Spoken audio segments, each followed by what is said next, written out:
This blew my mind. On 28th of August, that was a Thursday, I had a dream. And in this dream, I saw a secret army of Vladimir Putin. And I was in a building and I was watching. I saw some men coming to something that looked like a bunker, but inside it looked like a warehouse. It had heavy duty metal door that looks like old. So you wouldn't think that there is something in there. You would think, oh, it's an old building and something. And so as I watched men coming. Somehow I knew that these men are coming from a foreign country, from a different country. And among them, there was one child. They were all carrying bags, like green soldier bags. And I thought, oh, what are they coming to do? As I continue watching, I saw the man who was at the front, he opened the door and I looked inside. And then I saw a, a lot of other men, soldiers, secret soldiers with weapons. They had guns. Each one of them had a gun. And they were training very hard. And in the atmosphere, there was a thick blanket of evil and fear. And I said, what are they up to? And somehow I knew that they belong to Vladimir Putin. They are the army of Putin.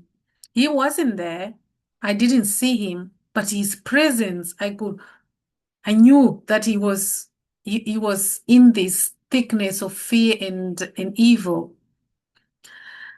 And I went outside because I want to find out if the people who are outside also knows what's going on in the building. And when I went outside, I saw a block of flats and there were balconies, I think 3 or 4 balconies. And I sat on the grass there was like a garden. And I sat on the grass and my sister was there. And I asked, do you know what's happening inside? Everybody knew who was sitting on this garden because it wasn't just my sister, it was other people too. And I said, do you know what is happening inside? And she was crippled with fear. Everybody was just so fearful. No one wanted to speak about this. And I said, I would. So I want to know more what's going on inside.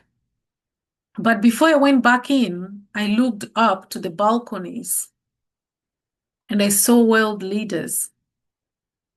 And the 2 top balconies, there were 2 groups of world leaders. At the very top one, there was the French president and another woman, another leader that I don't know. And the bottom balcony, there were also other leaders, and they were fighting each other. They were just going against each other, like really bad. And I was like, why are they doing this? And as I continued looking, I saw the French president and that woman reaching out to the lower balcony. To my surprise, I saw Angela Merkel from Germany, but she's no longer in power. And I said, what is she doing there? And they reached out to this lower balcony and they threw Angela Merkel and another man, leader, from the balcony. And I thought, oh my goodness, they're going to die or whatever. And they didn't die. They threw them off the balcony and they stood up and they started to walking like nothing has happened. I thought, what? So I said, I will go in because I want to see what is happening in that bunker. So I went back in. As I got in, I saw that these soldiers, they washed some clothes and bedding. And it was dripping water all over the place. They didn't know how to do, they didn't know nothing. They didn't know how to do life. They were just like dumb. They were just like, they were not knowledgeable. And so I took a mop and I said, I will mop the floor and then I will look to see what is happening in this bunker. These men were ruthless, but I knew that they were up to no good. And as I'm mopping the floor, one of the soldiers came out and he started to tell me about his family, how they used to cook good dinners, but the atmosphere was so thick with evil and fear. And he started to tell me how the family used to cook. Like he missed his family quite a lot. And I was thinking, why is he telling me all this? And then I woke up. So I woke up and obviously I prayed, I had 3 or more dreams again the same night. So I prayed for each dream and I went on by my day. Now on Saturday, which was the 30th of August, my husband and I, we're just watching TV. We don't watch anything that is not that doesn't have anything to do with Jesus. So we watch only Christian content. But somehow a video popped up on our recommended videos. And I thought, oh, that's weird. Let's just watch the video. So my husband agreed and we watched the video. And I was like, what? This is the thing that I was just seeing in the dream that this man is talking about. But this video was uploaded like 4 months ago. So I don't know if there is more to this or what is going on, but this is what I actually show or what I actually saw. So I pulled this video up and I said, I will watch it with you. I will not play the whole video because it's quite long. And I will play and let's see. Let me find it now.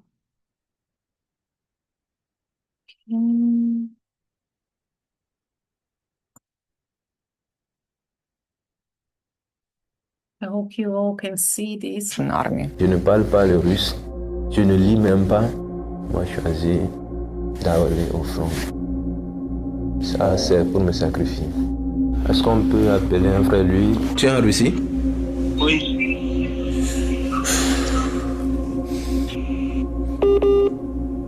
Allô?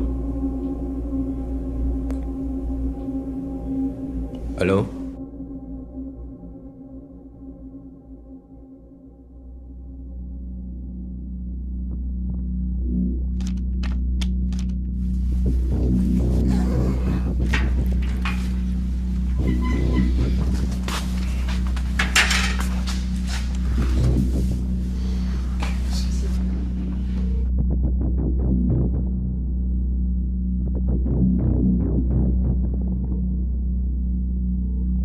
Et dans la salle, il n'y a aucun soldat, aucun militaire. Il n'y a aucune arme pointée sur moi pour me forcer à dire quoi que ce soit. Tout ce que je viens de dire, c'est la réalité. Mon nom, c'est Koulepate Dossa. Je viens de l'Afrique de l'Ouest et précisément au Togo. Mais j'ai 27 ans. Tell us a little bit about your life in Togo. Est-ce que vous pouvez nous en dire plus 27 years old. This is sad, man. sur votre vie d'avant au Togo, ce que vous faisiez là-bas, un peu plus finalement sur votre passé? Au Togo, j'étais un enseignant. J'ai eu ma licence en histoire. Après la licence, je faisais l'enseignement, mais pas un enseignant étatique, volontaire. Mais comme le salaire n'est pas assez élevé, je me mettais à l'agriculture à côté. C'est tout ce que je peux dire comme expérience au Togo. C'est tout ce que je faisais. So your idea was to go to Russia to make money? Non. C'est le fait que je n'avais pas trouvé de moyens pour faire l'élevage et l'agriculture dans mon pays. C'est ça qui m'a détourné de l'idée de l'agriculture et je me suis dit je vais aller continuer mon étude en médecine. Après le diplôme, si je reviens, je vais faire un hôpital privé pour soigner peut-être les gens. Après, si je gagne un peu de sous, je peux me lancer dans l'agriculture, tout ça, parce que c'est ma passion, l'agriculture et l'élevage. But out of all European countries, you decided to go to Russia. Why? Bien avant même le dessert de mon vieux, j'ai essayé le Canada, ça n'a pas marché. J'ai essayé la France tout récemment, ils ont refusé le visa. C'est là-bas, mes amis me disaient que la Russie, bon, rapidement, et ça ne coûte même pas. Et effectivement, j'ai essayé, ça a passé. C'est pourquoi je me suis retrouvé en Russie. Sinon, je n'ai jamais eu le programme de venir en Russie. But did you know that Russia invaded Ukraine in 2022 with full-scale invasion and previously in 2013? Pour 2014, j'étais pas au courant, mais pour 2022, j'étais au courant. C'est bon, en Afrique, nous, bon, les informations comme ça, ceux qui travaillent pour l'État, c'est eux qui s'intéressent, mais les personnes privées comme ça, nous on se dit, qu'est-ce qu'on en a à foutre avec ça? Mais quand tu es dans la situation, c'est en ce moment que tu s'intéresses à la situation. À partir du moment où je faisais le programme pour venir en Russie, c'est en ce moment je m'intéresse du pays. Et c'est là je vois des informations que le pays a envahi l'Ukraine, des choses comme ça. We can see how Moscow is intensifying its efforts to basically spread propaganda in the African countries. This has always been the case, but we can see how they are basically intensifying those efforts and trying to recruit Africans for the war against Ukraine. Sometimes it's direct propaganda, sometimes it's kind of hidden under some kind of proposals, but their basic aim is to recruit people for the war. People in those countries need to be aware that Russia tries to fool them. It tries to use their social insecurity sometimes, use the fact that they may need money or they may need resources for their family and propose some kind of offers, which end up with the person being on the front line and having a serious risk of an injury or being killed. So if I understand correctly, you managed to enter the university? Okay, so I will stop there. This video is available on YouTube. You can go and watch the rest if you want. And I will stop there. This is a very sad story. It's a very sad story of a 27-year-old. That's really sad. So that's all I've brought today. Shalom.